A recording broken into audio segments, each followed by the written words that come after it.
இங்கே இருக்கின்ற மக்களுடைய ஆர்வத்திலையும் எழுச்சியிலையும் நாங்கள் தண்ணீரை நீந்துவதை போல மக்கள் நலத்திலே நீந்தி உங்களை வந்து சந்தித்திருக்கிறோம். திரு ஸ்டாலின் அவர்களே, இந்த கூட்டத்தை பார்த்து உங்களுக்கு ஜுரம் வந்திருக்குன்னு நினைக்கிறேன். நாளை தினம் மருத்துவருக்கு போக வேண்டிய சூழ்நிலை வந்திருக்கிறோம். இன்றைக்கு அனைத்து இந்திய அண்ணா திராவிட முன்னேற்ற கழகம் பாரதிய ஜனதா கூட்டணி 2026 சட்டமன்ற தேர்தலில் மிகப்பெரிய வெற்றி பெறும், இமாலய வெற்றி பெறும்.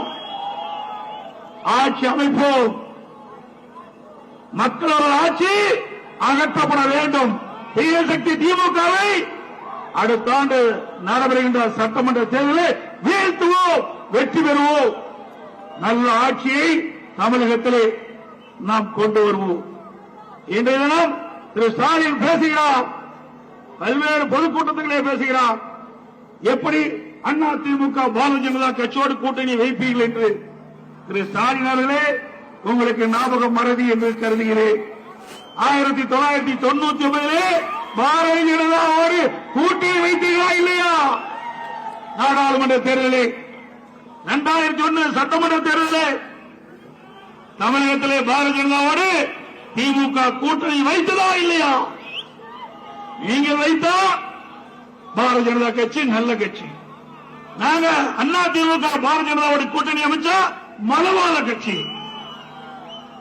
இதை தவிர்த்து வேற ஒண்ணுமே சொல்ல முடியாது. அனைத்து இந்திய அண்ணா திராவிட முன்னேற்ற கழகம் 2011 2021 வரைக்கும் ஒரு சிறப்பான ஆட்சி கொடுத்தோம், பொற்கால ஆட்சி கொடுத்தோம். எங்க ஆட்சியில எதுவுமே அவர்களால் குற்றம் கண்டுபிடிக்க முடியல. இந்த தினம் என்ன பேசுகிறார்? எங்கே பார்த்தாலும் மதவாத கட்சி பாரதிய ஜனதா கட்சி என்று சொல்கிறார்கள்.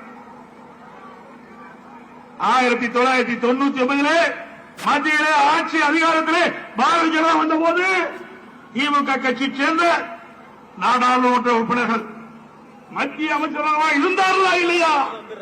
5 ஆண்டு காலம் மத்தியிலே ஆட்சி அதிகாரத்திலே இருந்தவர்கள். நாட்டு மக்களை ஏமாற்ற இனியும் முடியாது. திரு ஸ்டாலின் அவர்களே, சிந்தித்து பாருங்கள். இன்றைக்கு மத்தியிலே ஒரு வலுவான ஆட்சி, நிலையான ஆட்சி நடந்து கொண்டிருக்கின்றது. 3வது முறையாக பாரத பிரதமர் நரேந்திர மோடி அவர்கள் இந்திய நாட்டுடைய பாரத பிரதமராக பொறுப்பேற்றுகின்றார். திமுக இந்த தேர்தலோடு முடிவு கட்டப்படும்.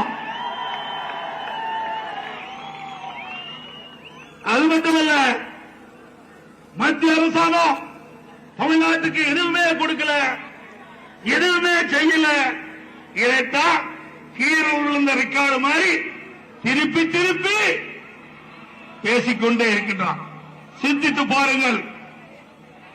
இதே திராவிட முன்னேற்ற கழகம் 1999 பாரதிய ஜனதா ஆட்சியிலே நீங்கள் அமர்ந்திருந்தீர்கள்.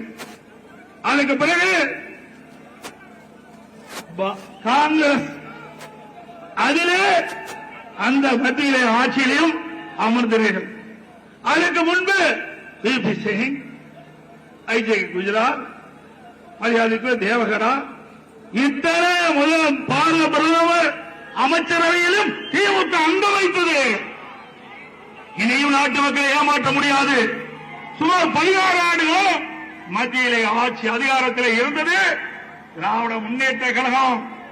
14 ஆண்டு காலத்தில் மத்திய ஆட்சி அதிகாரத்தில் இருந்தீங்களா? தமிழகத்திற்கு என்ன செஞ்சீங்க? என்ன ஒரு பெரிய திட்டத்தை கொண்டாந்தீங்க? என்ன நிதியை கொண்டாந்தீங்க? ஒண்ணுமே இல்ல. குடும்பத்தில் இருக்கின்றவர்களுக்கு மத்தியிலே ஆட்சி அதிகாரம் இருக்க வேண்டும். மத்தியிலே ஆட்சி அதிகாரத்தை வைத்து கொள்ளையடிக்க வேண்டும். அதுதான் திமுகவுடைய குறிக்கோள். உண்மையிலேயே இப்பொழுது பேசுகின்ற திரு ஸ்டாலின் அவர்கள் மத்தியிலே ஆட்சி அதிகாரம் 16 ஆண்டு காலம் இருந்தீர்களே, மக்களை பற்றி சிந்தித்தீர்களா? நீங்கள் சிந்தித்திருந்தால் நிறைய திட்டங்களை கொண்டு வந்திருக்கலாம், நிறைய நிதிகளை கொண்டு வந்திருக்கலாம். அதையெல்லாம் விட்டுவிட்டு எந்த குறையும் கண்டுபிடிக்க முடியாம ஏதேதோ தங்களுக்கு நினைத்த கருத்துக்களை எல்லாம் அவதூறு செய்திகளாக வெளியிட்டு இந்த தேர்தலிலே வெற்றி பெறலாம் என்று உங்களுடைய கனவு பலிக்காது. பகற்கனவு